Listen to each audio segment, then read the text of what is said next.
खांडवा गांव में 7 बजने को थे और हर शाम की तरह आज भी चारों ओर घंटे की आवाज गूंज रही थी। 7 बजने वाले हैं, अपने अपने घरों की तरफ बढ़ते रहें। 7 बजने वाले हैं, अपने अपने घरों की तरफ बढ़ते रहें। हेलो जी राणा साहब। बोला 7 बजने वाले हैं, सब लोग घर गए या नहीं? जी जी राणा साहब, लगभग सब चले ही गए। लगभग? तू जानता है ना 7 बजे के बाद क्या होता है? फौरन घर भेज सबको। जी जी आप चिंता मत कीजिए, 7 बजने से पहले मैं सभी को घर भेज दूंगा। ठीक है, तू भी जल्द घर चले जा। जी राणा साहब, कल मिलते हैं। देव। हाँ पापा। 7 बजने वाले हैं, जाओ जाके सारे खिड़की दरवाजे बंद कर दो। हाँ पापा। 7 बजने वाला है, अपने अपने घरों की तरफ बढ़ते रहो। ये चढ़ो रे सब, दुकान बंद हो गई अब। अरे काकी चाय तो पिला दे। रे बावड़े, घंटी की आवाज ना सुनी के तेने?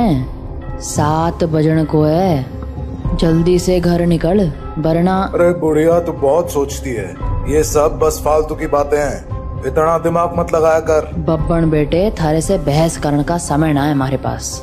बेहतर होगा कि 7 बजने से पहले तू अपने घर पहुंच जा, क्योंकि अगर रास्ते में वो मिल गए ना तो दोबारा यहाँ मत आइयो, क्योंकि मैं दरवाजा ना खोलूंगी, समझ गया?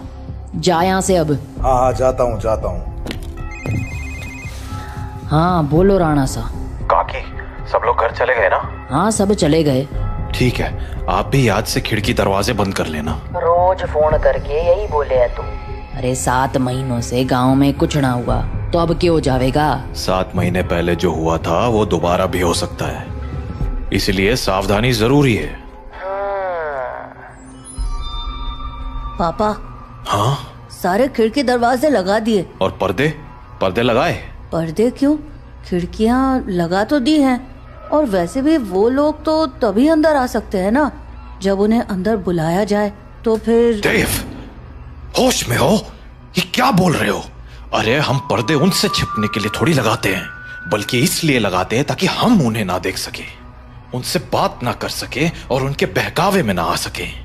ऐसी गलती बहुत से लोगों ने की थी, उनके साथ क्या हुआ ये पूरा गांव जानता है, इसीलिए अच्छा होगा कि हम वो गलतियां ना दोहराएं। पापा, क्या मम्मी के साथ भी ऐसा ही कुछ हुआ था? क्या वो भी? 7 बज गए, जाओ जल्दी से जाके पर्दे लगा दो, वो लोग अब आते ही होंगे। हाँ। तो राणा सा की बात मानकर देव खिड़कियों पर पर्दे लगाने के लिए चला गया, पर अभी वो पर्दे लगा ही रहा था कि उसने ऐसा कुछ देखा जिससे उसके होश उड़ गए। देव बेटा। मम्मी, आप? हाँ बेटा, मैं ही हूँ। पर आप यहाँ कैसे? तुमसे मिलने आई हूँ बेटा। हाँ, पर आप तो मर गए थे ना? नहीं तो, देखो मुझे, मैं तो जिंदा हूँ। लेकिन पापा ने तो बोला आप मर चुके हो। फिर? तुम्हारे पापा झूठ बोल रहे हैं बेटा। मतलब आप मरे नहीं हो? नहीं, मैं तो बस रास्ता भटक गई थी, आज बहुत मुश्किल से तुम्हारे पास आ पाई हूँ, बस तुमसे मिलने। हाँ? सच्ची? हाँ बेटा, हाँ। अब चलो मुझे अंदर आने दो, 7 बज गए हैं, वो लोग आते ही होंगे। हाँ, मैं पापा को बोलता हूँ। नहीं नहीं, पापा को क्यों बुला रहे हो? वो मुझे देख तो पाएंगे नहीं, और जब तक मैं उन्हें समझाऊंगी तब तक तो बहुत देर हो जाएगी, इसलिए तुम ही जल्दी से दरवाजा खोल दो, जाओ। पर पापा ने 7 बजे के बाद दरवाजा खोलने से मना किया है। बेटा मेरे पास ज्यादा वक्त नहीं है, मैं ज्यादा देर तक बाहर नहीं रह सकती। तुमने दरवाजा नहीं खोला तो? नहीं, मैं खोलता हूँ। थैंक यू बेटा। तो देव अपने घर के दरवाजे पर पहुंचा और दरवाजा खोल दिया। पर जब सामने कोई नहीं देखा तो उसने अपनी मम्मी को आवाजें लगानी शुरू की। मम्मी, मम्मी, अरे मम्मी कहाँ गई? मम्मी कहाँ हो? जल्दी आओ ना। देव! पापा, तुमने दरवाजा क्यों खोला है? देव बेटा। मम्मी। देव मम्मी को अपनी ओर आते देख ही रहा था कि तभी राणा शाह ने एकदम से लाइट्स बंद कर दी और लाइट के अचानक बंद होते ही देव पीछे पलटा तो उसके सामने अंधेरे में राणा शाह खड़े थे, जो देव को चुप रहने का इशारा कर रहे थे। देव बेटा, अरे कहाँ चले गए तुम? देखो मैं आ गई। मम्मी से नहीं मिलोगे? देव, देव। नंदिनी देव को आवाज लगा रही थी पर वो वहां था ही नहीं, क्योंकि राणा शाह ने उसे बगल वाले कमरे में छिपाकर दरवाजा बंद कर दिया था। पापा बाहर मम्मी थी और देव शांत हो जाओ, मैंने कहा था ना तुम्हारी मम्मी मर चुकी है। पर पापा उन्होंने बोला वो जिंदा है और देव बेटा, तुम अंदर हो ना? दरवाजा नहीं खोलोगे? तुम्हारी मम्मी आ गई। दरवाजा खोलो बेटा। पापा। कोई आवाज मत करो। लेकिन पापा, मुझे मम्मी से मिलना है। तुम्हें अगर सच में लगता है कि वो तुम्हारी मम्मी है तो उनसे कल सुबह मिल लेना, ठीक है? पर अभी के लिए शांत हो जाओ। राणा साह, ओ राणा साह, अरे मिलने दो ना मुझे देव से। कब तक झूठ बोलोगे उससे कि मैं मर चुकी हूं? राणा साह, आप सुन रहे हो ना? पापा। बेटा बिल्कुल भी ध्यान मत दो और आंख बंद करके सो जाओ। पर पापा, मम्मी ये क्या बोल रही हैं? शांत रहो देव, कल सुबह मैं तुम्हें सब समझा दूंगा, पर अभी के लिए चुपचाप आंखें बंद करो और सो जाओ। तो देव अपने पापा के कंधे पर सर रखकर सो गया और जब सुबह हुई तो राणा शाह देव को आवाज लगाते हुए बोले, देव उठ जाओ, सुबह हो गई है। हाँ सुबह हो गई तो मम्मी से मिल सकते हैं ना अब? आओ मेरे साथ, तुम्हें तुम्हारी मम्मी से मिलाता हूं। लेकिन जैसे ही दोनों कमरे के बाहर आए वहां कोई नहीं था। हाँ? मम्मी कहाँ गई? मैंने कहा था ना कि वो तुम्हारी मम्मी नहीं थी। पापा वो मम्मी जैसे ही बात कर रही थी। बेटा मैंने समझाया था ना तुम्हें, पर्दे लगाने के पीछे की सबसे बड़ी वजह यही है कि हम उन्हें देख ना पाए, उनकी बातों में ना आ पाए, जैसे कल तुम आ गए। पर वो बोल रही थी कि वो मरी नहीं है, जिंदा है। अगर वो मर गई है तो यहाँ कैसे आ गई? एक काम करो, मेरे साथ आओ। हाँ?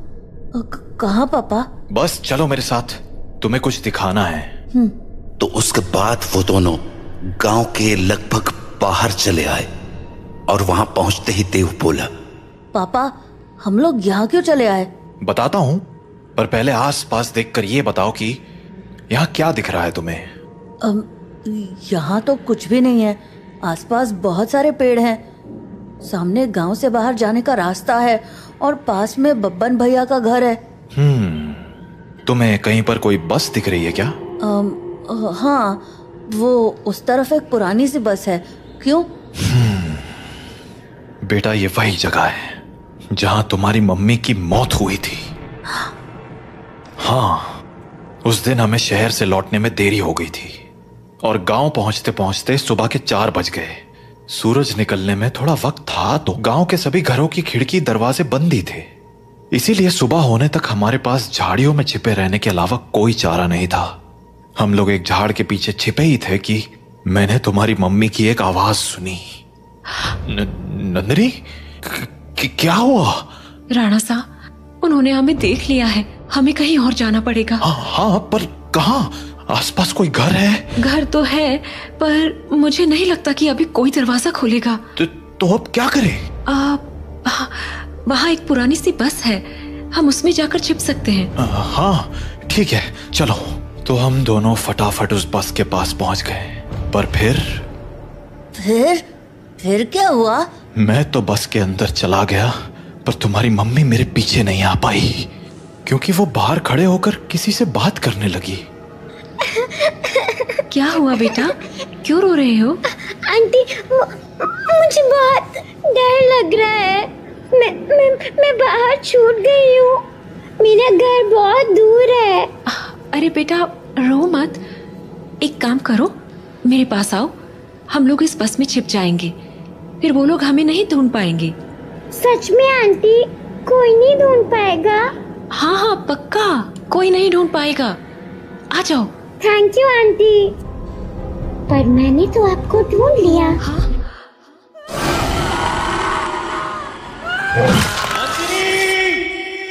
मैं नंदिनी को बचाने के लिए बस के बाहर जाने लगा, पर तब तक बहुत देर हो चुकी थी। बस को उन लोगों ने चारों तरफ से घेर लिया था। हेलो अंकल, बाहर आओ ना, खेलो हमारे साथ। और शायद मुझे देखकर हंसे जा रहे थे। हेलो अंकल, बाहर आओ ना, खेलो हमारे साथ। उन आवाजों को सुन मैं इतना घबरा गया कि अपनी जगह से हिल भी ना पाया। पर थोड़ी ही देर बाद वो आवाजें आनी बंद हो गईं और गांव के लोगों की आवाज सुनाई देने लगी। मैं समझ गया था कि सुबह हो चुकी थी, तो मैं बस के बाहर निकलकर तुम्हारी मम्मी को आवाज लगाने लगा।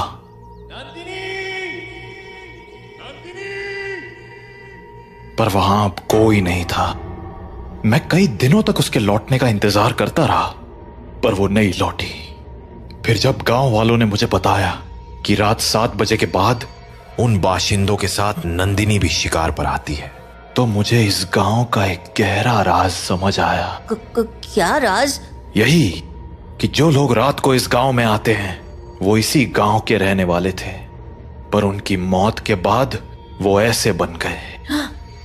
मतलब कल जिसे मैंने देखा वो तुम्हारी मम्मी नहीं थी बेटा, क्योंकि मरे हुए लोग वापस नहीं आया करते, इंसान बनकर तो बिल्कुल नहीं।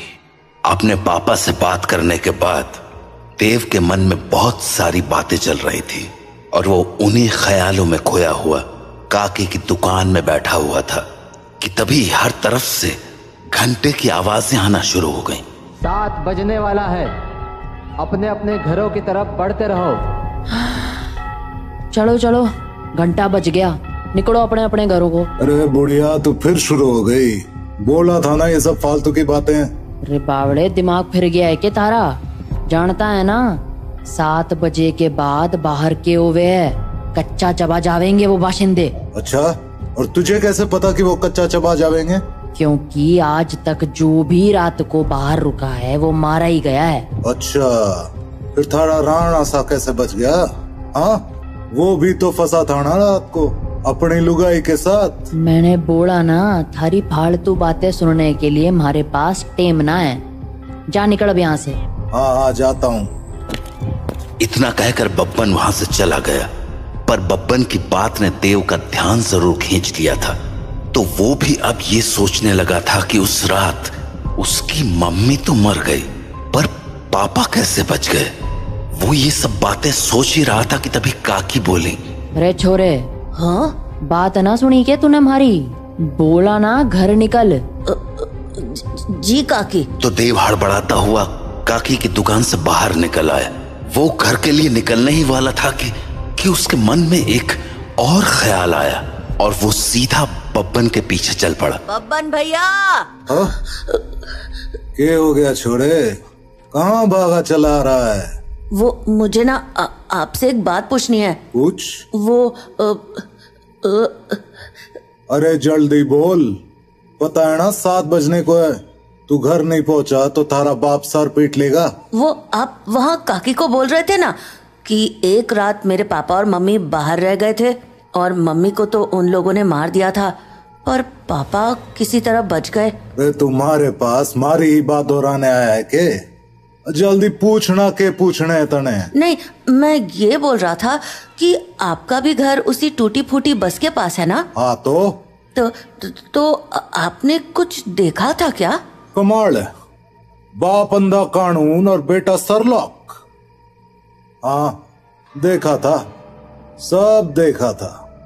कैसे उन बाशिंदों ने थारी माँ को नोच खाया था। खाना तो वो थारे बाप को भी चाहते थे, और थारा बाप साला बस में छिपा बैठा था, और वो लोग न जाने क्यों अंदर ना जा पा रहे थे। वो सारे लोग सूरज निकलने तक बस को घेरे खड़े थे। कोई बस को पीट रहा था तो कोई चीख रहा था, पर अंदर कोई ना जा पा रहा था। पर वो लोग घुस क्यों नहीं पा रहे थे?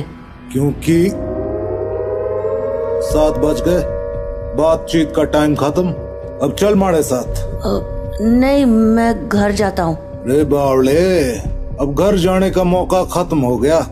आधे रास्ते में ही कोई ना कोई नोच खावेगा तुझे। चल अब हमारे साथ।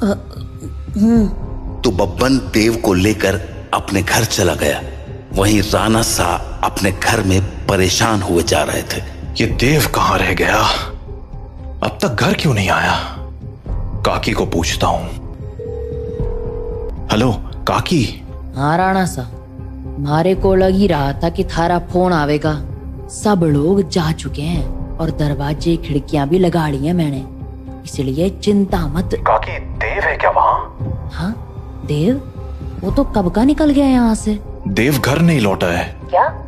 तुम एक काम करो सा, बाकी लोगों को फोन करके पूछ ले, क्या पता देव किसी के यहाँ रुक गया हो।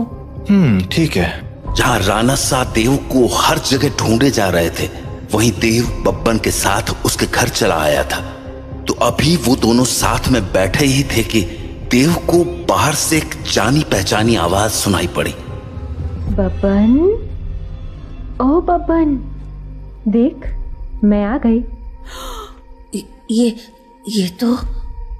ये तो मेरी मम्मी की आवाज है। सही पहचाना छोड़े, तारी मम्मी ही है बाहर।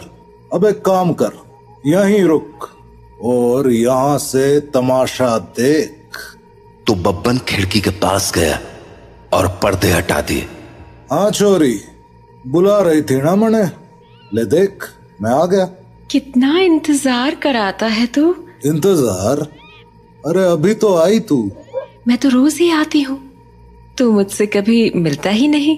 अरे थारे से तो रोज बात करूँ हूँ मैं। हाँ, पर मिलने का मतलब बस बात करना थोड़ी होता है, करीब भी तो आना होता है ना। अच्छा, मारे करीब आना साथा ने। और नहीं तो क्या, खोल ना दरवाजा। कमाल है छोरी, तू भी अपने राणा सा को इतनी जल्दी भूल गई। जो राणा सा देखेंगे नहीं, वो उन्हें पता कैसे चलेगा। कमाल है तू भी। वैसे थारे बेटे का क्या, वो तो देख सके है ना। ओफो बब्बन, तू भी ये क्या बातें करने लगा। हम दोनों के बीच में किसी दूसरे का क्या काम। जाना, दरवाजा खोल देना, मुझे तेरे से अच्छे से मिलना है। अच्छा चल ठीक है, खोल ही देता हूँ दरवाजा अब। तो बब्बन दरवाजा खोलने जा ही रहा था कि देव बोला, बब्बन भैया दरवाजा मत खोलना, वो मेरी मम्मी नहीं है। अरे यो बात तो मने भी पता है, यो थारी माँ तो अब बिल्कुल ना रही। अरे बब्बन भैया, मैं सच कह रहा हूँ, वो इंसान नहीं है। वो इंसान है या नहीं, ये तुझे अभी पता चल जाएगा, तू बस देखता जा। तो इतना कहकर बब्बन ने दरवाजा खोल दिया और सामने खड़ी नंदिनी से बोला, हाँ छोरी, मिलना था ना तने मारे से, आजा अंदर आजा। बब्बन की बात सुनकर देव के तो होश ही उड़ गए, पर तभी कुछ अजीब हुआ। उसने देखा कि उसकी मम्मी दरवाजे पर तो खड़ी थी, पर दरवाजे से अंदर नहीं आ रही थी। क्या हो गया, रुक क्यों गई, आजा अंदर। नंदिनी कुछ देर तो वैसे ही खड़ी रही, पर फिर बोले, तू बाहर क्यों नहीं आ जाता बब्बन, मैं तुमसे यहीं मिल लूंगी। अरे अभी तो अंदर बुलाने को कह रही थी, अब बाहर बुला रही। देख छोरी, आना तो तुझे ही पड़ेगा, अब सोच ले। तू भी ना बब्बन, कितना इंतजार कराएगा, आ जाना बाहर। नंदिनी के जवाबों को सुनकर देव के मन में बहुत सारे सवाल उठने लगे थे, जैसे कि उसकी मम्मी घर के अंदर क्यों नहीं आ रही थी, और वो बार बार बब्बन को बाहर आने को क्यों कह रही थी। देव धीरे धीरे बब्बन के पास पहुंच गया, पर इससे पहले कि वो बब्बन से कुछ पूछता, उसे नंदिनी ने देख लिया और वो बोली, अरे बेटा देव, तुम भी यहाँ हो? आओ ना, मम्मी से नहीं मिलोगे? कल हम मिल नहीं पाए थे ना? आ जाओ, आज मिलते हैं। देखो, बाहर तुम्हारे साथ खेलने के लिए इतने सारे बच्चे भी हैं। हम खूब मजे करेंगे। आ जाओ बेटा। नंदिनी और उसके साथ उन बच्चों की टोली को देखकर देव को डर तो बहुत लगा, पर उसने नंदिनी की बातों पर ध्यान न देते हुए बब्बन से पूछा, बब्बन भैया, दरवाजा तो खुला है और आपने मम्मी को अंदर आने को भी बोल दिया है, फिर वो अंदर क्यों नहीं आ रही हैं? और ये बच्चे भी बाहर ही खड़े हैं, क्यों? समझदार लगे तू, सही सवाल पूछना जाने। हाँ, मतलब यो कि जिस रात मैंने थारी माँ को मरते हुए देखा, उस रात मैं भी यही सोच रहा था कि आखिर इन बाशिंदों ने थारे बाप को क्यों नहीं मारा, वो बस के अंदर क्यों ना गए। तो अगली सुबह मैं बस के अंदर गया, ये देखने कि आखिर वहां ऐसा था क्या जिसने उन बाशिंदों को रोक दिया था। पहले तो मुझे कुछ समझ नहीं आया, पर फिर मुझे जवाब मिल गया। क्या जवाब? वो देख। हाँ? यो है रुद्राक्ष की माला। यही वो चीज थी जिसने थारे बाप की जान बचाई थी। बस के अंदर यही लटकी हुई थी। मुझे इसके पीछे की वजह तो ना मालूम है, पर इतना जरूर पता है कि इस रुद्राक्ष की माला को दरवाजे पे टांग दो तो ये साले चाके भी घर के अंदर नहीं घुस पाएंगे। सच में? और नहीं तो के। तो आपको पक्का पता है कि ये इसी रुद्राक्ष के कारण अंदर नहीं आते हैं? रुद्राक्ष उतार के दिखाऊं? देखेगा क्या होता है? हाँ? नहीं। छोरे, ये कोई पहली बार नहीं कराया मैंने। सारी जांच करने के बाद ही अपने दरवाजे पे टांगा है इस रुद्राक्ष को, समझ गया? ये ले, थारे बाप ने फोन मिला दिया। हेलो? हाँ राणा सा। हाँ, चिंता ना करो, थारा छोरा हमारे पास ही है और पूरी तरह सुरक्षित है। चलो, शुभ रात्रि।